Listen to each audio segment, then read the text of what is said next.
Ciao, hello, bonjour, hello Switzerland. It is William calling from Wiwibloggs, and Remo Forrer has revealed his Eurovision 2023 song, Watergun. Daban! Hey, William. Should we talk about it? Let's do this! Alright, you guys, I am reading on the Wiwibloggs website that this song was conceptualized before the war in Ukraine. Reading on the Wiwibloggs website, our Rick says, Remo starts the song by critically thinking about a childhood memory he has about how many other boys his age pretended to fight in war. Back then, he thought of it as very playful, not realizing the seriousness of war. So it's very clear, Watergun toy ain't the same as a gun, a weapon of war. All right, hitting play. Oh, wow. Soft piano opening. It's haunting already. Wow. Deep voice. That's a deep voice. Okay. He has bass.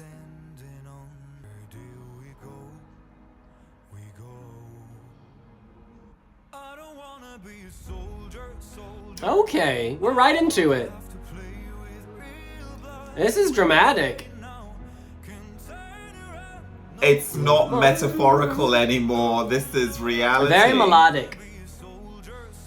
Wow. You can remember this.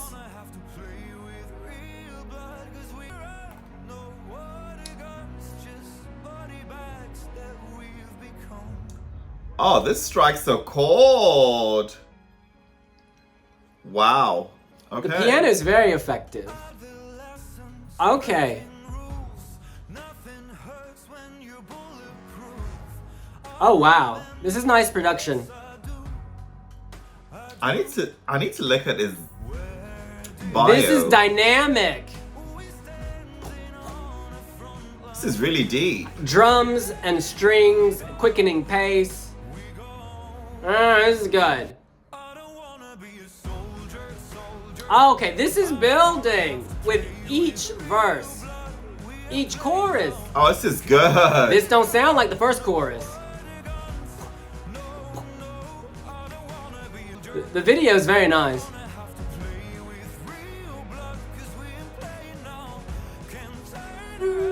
Wow.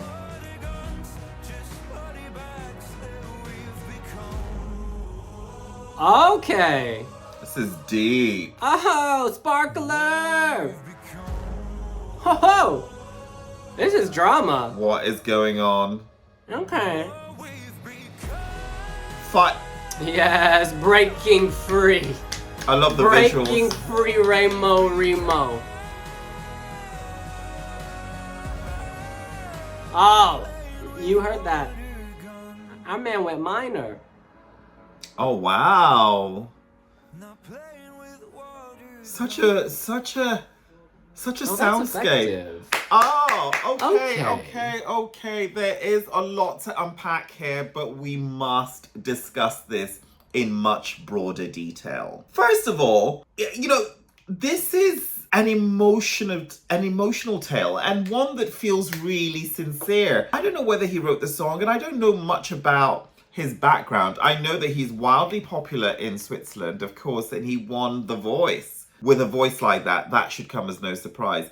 But this is really strong songwriting skill and just great musical craftsmanship. And his voice is crafted for live performances. Live, this will take further flight. I'm really excited by this. It's a little ironic, actually, that, some people would go, this is trying to exploit the war in Ukraine. I argue differently. Have an anti-war song when a war is actually going on, right? There's no point actually singing this when the world is at peace. I mean, there's a point, but it's less of a point. It's pertinent, and the timing could not be more perfect. We're supposed to be united by music, but underscoring this unity, we need to remember that, we are divided in certain, we are just divided, right? Politically, economically, socially, and yeah.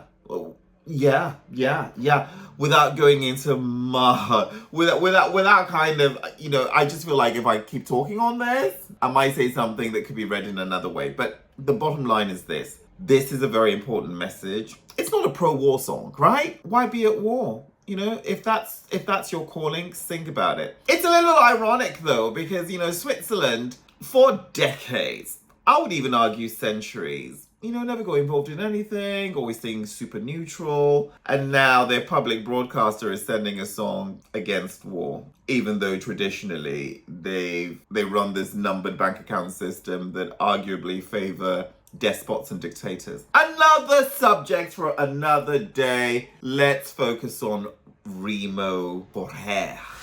I think the message comes through loud and clear. Even if I had not read the lyrics on the Wiwibloggs website, I would have picked up that this is really tackling traditional notions of masculinity and the ways in which boys, young men are taught to play and what's acceptable, right? Water guns, killing, G.I. Joe, all of that. It kind of sets you up. It creates a certain expectation about what manliness is or what you're allowed to do, how you're allowed to engage. And Remo, he's saying, no, I don't need to make those games real. This has a quiet power, right? I think oftentimes at Eurovision we'll have the Maria Yelena Kyriakou of Greece 2015. The pain is out there, it's dramatic, you got the big old wind machine, the beautiful sparkling dress, that note. This gives you drama in a different way. And it's also accessible and acceptable. This is very artistic. I think a lot of people will likely make a Lewis Capaldi comparison, that voice being so resonant, so deep. What I love is that deep voice is coming out of this young face. It's a surprising pairing. I obviously knew his voice because I watched The Voice of Switzerland recap clips after he was announced. Our man won The Voice of Switzerland in lockdown. Now he's ready to be set free onto that stage. In any case, point of story is this. I think that the performer is very unique because when I see that face, I'm expecting something like this. But instead, he's giving me something like this. And I'm really here for it.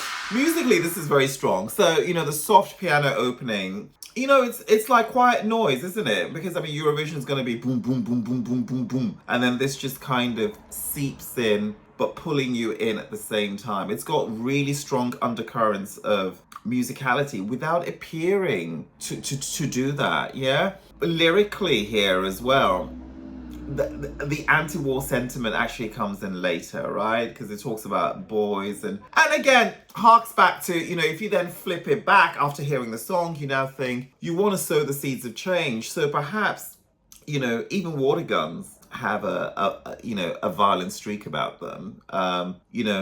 Big boys don't cry. Again, tying it up chronologically, historically, legacy, and also what's happening currently today. I have been blown away by this song on so many levels. I think that the voice is super strong. I think the composition, there's something really warm about it. And in 3 minutes, it also comes with a really important message. And the visual treatment of the music video really gives me hope that something amazing will happen on stage. Switzerland for me has always been hit or miss. Luca Hani did so well, I didn't care for it. Maris Bear I liked, and I liked John's Tears 2.0. So the first one I didn't care for, I didn't like it actually, and the second one I thought, yeah, there were just flashes of genius within it. This one for me has a lot more immediacy. Water guns, like boom boom boom boom, it strikes a chord here, and it's one of these like really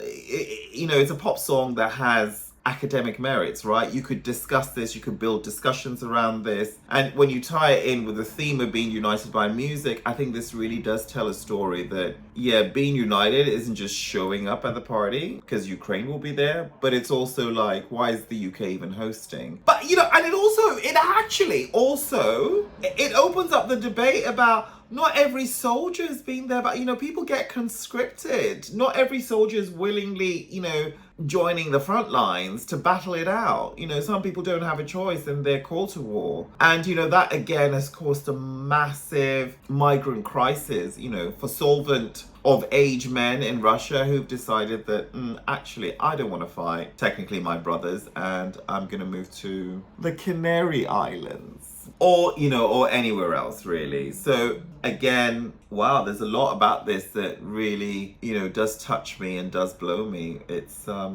quite amazing. I'm really surprised by this choice in a lot of ways, because in a televote only system, I mean, this is not the type of song I would expect them to choose in a televote only system. We saw this with Marius Bear last year. Beautiful voice, loved the staging. I thought the song had a strong message and it popped out. It did horribly with televoter, but it did great with the jury. Instead of sort of moving away from that formula of slaying with the jury, Switzerland even, is like, we're gonna do it again. And we're gonna enter a televote only semifinal with a song that probably will do better with the juries. It's an interesting choice. But I respect their bravery. And I think with the right staging, their strategy can prove correct. Let's look at this semifinal. Switzerland has been drawn into the second half of semifinal 1. In the first half, we have Croatia, Ireland, Latvia, Malta, Norway, Portugal, and Serbia. And in the second half, we have Azerbaijan, Czech Republic, Finland, Israel, Moldova, Netherlands, Sweden, and Switzerland. This is the harder of the two semifinals. Let's keep it real. Nothing sounds like Watergun, so that's good. I'm just concerned because last year, Marius Bear had incredible staging. I thought it was so tasteful. And our man did not do well with the public. So that gives me pause for concern. I think if this makes it to the final, it could do all right, actually. I think juries will really get behind this because we know that Monsieur Forrer can sing. Like, the Watergun singer can sing. But I think with the public, like, that doesn't really matter as much. They're much more into sort of, something infectious and catchy, and I don't know. I'm hoping this will be emotionally very impactful so he can get that Molit Va effect, right? Like, Molit Va was pure emotion and people voted for it. And if he can give us that emotion, people will vote for it. And then of course, let's not forget that this song also, works very well on the radio, works well as easy listening, works well for intense listening. It hasn't got any kind of unusual structures that takes it out of like a pop category, It's just pleasant, but the message, requires you to sort of grapple with the current realities of what's going on, and perhaps just reconsidering how we nurture our young men, as boys transitioning into today. There are very good intentions here, and the execution of it, in my view, is very well done. I mean, you can argue the complexities of, some people would even say you should be able to fight for what's right, and if that means hitting the front lines, then grab a gun. But you know what? It's divisive. It's a divisive subject matter, but the interpretation could just be a 3-minute pop song, that loosely draws inspiration from battle or war. Oh, can I also say one thing? This is actually one of the most dynamic songs this year. If you listen carefully, the chorus sounds different every time. The verses sound different every time. It's a very subtle thing. He doesn't need the grand key change in the bridge or something. He's progressing the entire song. And that's what really strikes me here, is that dynamism comes in many different forms. And while he's staying within this sort of, I don't want to say pared back, because it's not pared back actually, but it's sober. The song is sober. The song is sort of playing within a space, but in that space, he is moving all over the place like a jellyfish that's been electrocuted. He's moving. Just listen. Those drums in particular, I think, are so nice. The violins, the piano. Oh my God. All right, I want to read some comments from the Wiwibloggs website. This is from the post where we first revealed the song. Josiah says, the song is nothing spectacular. It should struggle to qualify considering the semi it is in. The only way this would be a 100% qualifier is with it having great staging and great vocals. Okay, that's fair. That's fair. I think when you first hear this, I think a lot of people will be underwhelmed because this is not the type of music they necessarily associate with Eurovision. Maybe they're here for a party. But I think if you open your heart, this could touch you. I'm just worried that it's not gonna spark enough people to pick up the phone and vote. Like, they'll like it, but you only vote for what, 1, 2, maybe 3 songs at a pinch. Will this be enough people's favorite to get it through the semi? Max says, nice, but definitely not exciting. Another entry this year that seems to focus on showcasing the artist's talent rather than making a serious attempt at winning.